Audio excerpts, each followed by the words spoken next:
Selamat siang, perkenalkan saya Roselina Cynthia Kema dengan NIM 1816000048 dari kelas Akuntansi G 2018.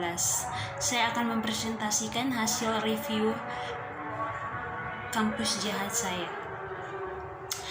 Episode pertama menjelaskan tentang peluang bisnis di masa pandemi COVID-19. Ketika pandemi memang susah untuk mendapatkan uang, tapi salah satu dari mereka mempunyai usaha kecil-kecilan, yaitu seperti menjual makanan atau kue kering. Dia menjual dengan cara online, karena di saat pandemi sangat jarang orang untuk membelinya secara langsung. Karena dari itu, istri dari salah satu bapak di situ mempunyai inisiatif untuk menjual makanan atau kue kering untuk menambah penghasilan sendiri. Episode 2 menjelaskan kegagalan dalam bisnis. Tidak semua orang gagal dalam berbisnis. Yang menjadi masalah dalam berbisnis adalah pada konsep kita dalam berbisnis itu bagaimana. Yang namanya bisnis itu memang harus dikelola. Setiap orang pasti mempunyai histori atau ceritanya masing-masing. Ketika berbisnis, belajar dari kegagalan yang pernah dialami, karena kegagalan itu selalu ada ketika kita dalam melakukan bisnis. Orang berhasil itu dilihat dari prosesnya. Episode yang ketiga, bisnis online. Yang perlu dilihat dalam berbisnis online adalah harga. C. Ketersediaan barang, bebas ongkir, diskon. Harga barang yang dijual online dan offline biasanya sama saja. Ada juga yang lebih mahal dikarenakan biaya ongkir. Ketika berbelanja online, ada keterbatasan bebas ongkir. Apabila mau membeli barang online, harus memperhatikan kualitas barangnya bagus. Kita cari komen-komennya yang bagus. Yang paling penting harus percaya dengan isi penjual. Episode keempat, pinjaman online. Pinjaman online itu biasanya ada bunga yang bisa melebihi sesuai dengan kemampuan kita. Ketika kita install aplikasi pinjaman online, data-data nasabah sudah dilihat oleh operator aplikasi itu. Ketika mau pinjam uang, lebih baik dipikir-pikir terlebih dahulu sebelum meminjam uang nasabah. Harus melihat terpercaya atau tidak. Terkadang kita memaksakan diri ketika menginginkan sesuatu yang berlebihan. Hal yang seperti itu harus dihindari. Episode kelima, guyonan C. Membeli tab dan kamera baru tapi second. Kata-kata dari Pak Oni sulit untuk dicerna. Membeli dengan kredit atau debit. Kenapa di akuntansi ada kredit dan kartu debit? Karena di akuntansi itu sangat berguna sekali. Sejarah dari nama afkar mempunyai arti, yaitu pikiran yang jernih. Episode ke-6, untuk kiriman guys. Sedang mencetak tempat parkir dan sedang menunggu kiriman, yaitu makanan dari Mbak Ia, mahasiswa akuntansi angkatan 2018 yang dikirim lewat Gojek. Tidak jadi pulang dikarenakan dapat kiriman makanan dari Mbak Iin. Sebelum makan mencuci tangan terlebih dahulu, selalu menjalankan protokol kesehatan dengan baik. Episode ke-7, manajemen keuangan pandemi. Sekarang PPKM mempunyai level-level yang semakin meningkat. Dengan adanya PPKM yang berlaku terus, otomatis perekonomian berkurang. Untuk menyikapinya harus hemat dan mengurangi pengeluaran seperti jalan-jalan ke mal. Ketika PPKM, ada hal positif yang tiba-tiba muncul seperti yang biasanya makan di luar, akhirnya sekarang sudah bisa masak sendiri di rumah. Seperti bisa membuat usaha catering. Episode ke-8, hobi dan kuliah di luar negeri. Selama kegiatan di luar kampus selama pandemi, Pak Tony sering bersepeda.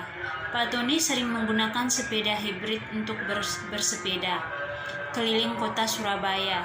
Selama ini Pak Tony bersepeda sampai Balai Kota Surabaya, dan jarak yang bisa ditempuh oleh Pak Tony ketika bersepeda yaitu 20 km sampai 30 km. Selain persiapan psikis, ada hal yang harus dipersiapkan adalah kesesuaian dari fakultas yang berada di luar negeri itu sendiri. Episode ke-9 membahas kewirausahaan. Wirausaha itu sangat penting karena hampir semua sektor mengalami yang namanya wirausaha. Masa pandemi tetap harus survive. Perusahaan itu yang penting bukan modal, tapi jaringan. Keberhasilan seseorang ditentukan 4 hal, yaitu pengalaman, pendidikan, jaringan, nasib. Harus jelas apabila mau berbisnis dengan teman atau keluarga. Pendidikan penting juga, tapi bagaimana cara kita menyikapinya. Episode 10, pengalaman bisnis dan YouTuber. Pak Bayu Rama mempunyai bisnis ternak burung lovebird. Sebelum berbisnis, Pak Bayu mempunyai keinginan untuk membuat channel YouTube. Awal mulai ketika Pak Bayu sudah membuat channel, konten pertamanya adalah tentang tutorial bagaimana cara melatih burung lovebird agar bersuara. Setelah dari channel YouTube, Pak Bayu beralih ke bisnis memasak. Episode 11, mahasiswa pejuang bisnis part 1. Mbak Iin sedang berbisnis makanan atau jajanan. Bisnis ini masih berjalan 3 bulan, dan Mbak Iin bertugas sebagai marketing. Mbak Iin mempunyai kepercayaan untuk membangun konsumen atau pelanggan yang mau mencoba jajanan. Apabila sudah mempunyai konsumen, tidak dibiarkan konsumen itu hanya order 1 kali, supaya kita bisa menjaga konsumen ini agar membeli di produknya. Episode 12, mahasiswa pejuang bisnis part 2. Mbak Tasya selain menjadi mahasiswa, dia juga bekerja di perusahaan yang bertugas sebagai accounting. Mbak Tasya juga mempunyai usaha maintenance AC yang melayani dari daerah Sudarjo, Surabaya, Gresik, dan sekitarnya. Mbak Tasya juga mempunyai usaha kantor konsultan dalam satu tim berjumlah 5 orang.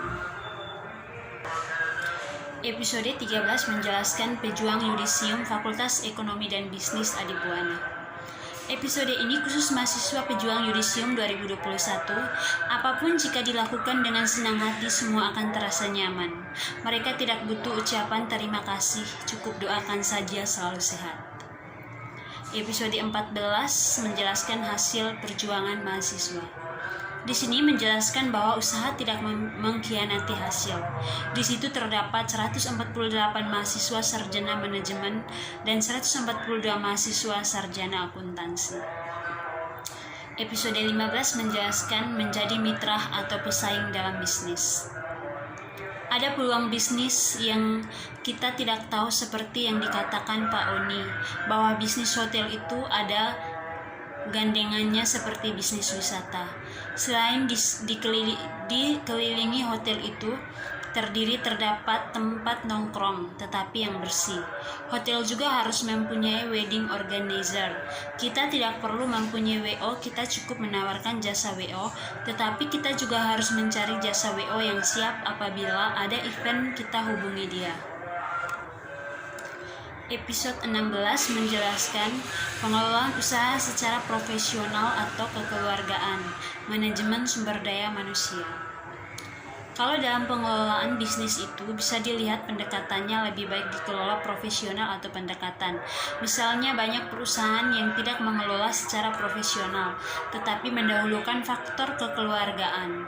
Banyak usaha atau bisnis yang sebetulnya cara pengelolaannya itu, kalau di bidang profesional memang profesional. Profesional itu dilihat dari cara pengelolaannya, cara membagi tugas, dan cara menambah atas meletakkan SDM orang-orangnya itu ke tempat yang tepat atau tidak. Episode 17 menjelaskan teori investasi saham. Investasi itu bagaimana kita menanamkan aset kita untuk sesuatu yang kita harapkan. Kadang orang yang mau berinvestasi terkadang memikirkan, saya dapat apa, dan kira-kira untung atau tidak. Apabila berbicara tentang saham, saham itu bisa dikatakan sebagai saham tunggal atau saham banyak. Lebih baik menggunakan saham portofolio atau saham banyak. Episode 18 menjelaskan penghibur itu pekerjaan. Bekerja secara terus-menerus terkadang membuat seseorang merasa cepat bosan. Banyaknya tugas yang harus diselesaikan, juga mempunyai pikiran menjadi tidak tenang dan menyebabkan stres. Di saat seperti itulah seorang membutuhkan hiburan agar tetap semangat menjalani aktivitas setiap hari. Episode 19, Luntur. Selamat pagi Bapak, lagi ngapain Pak? Lagi nyuci gelas, mau bikin yang anget-anget Pak. Inilah tutorial membuat teh di pagi hari. Ini gula Pak, ini kan sugar itu kan susu segar Pak. Saya coba memasukkan sesuatu, kita tunggu beberapa saat. Kok merah Pak? Luntur Pak, ini teh. Ini baju Pak Afkar yang luntur. Mungkin juga ini efek kamera. Oke, terima kasih. Sampai ketemu lagi di tutorial berikutnya. Terima kasih. Inilah hasil presentasi saya.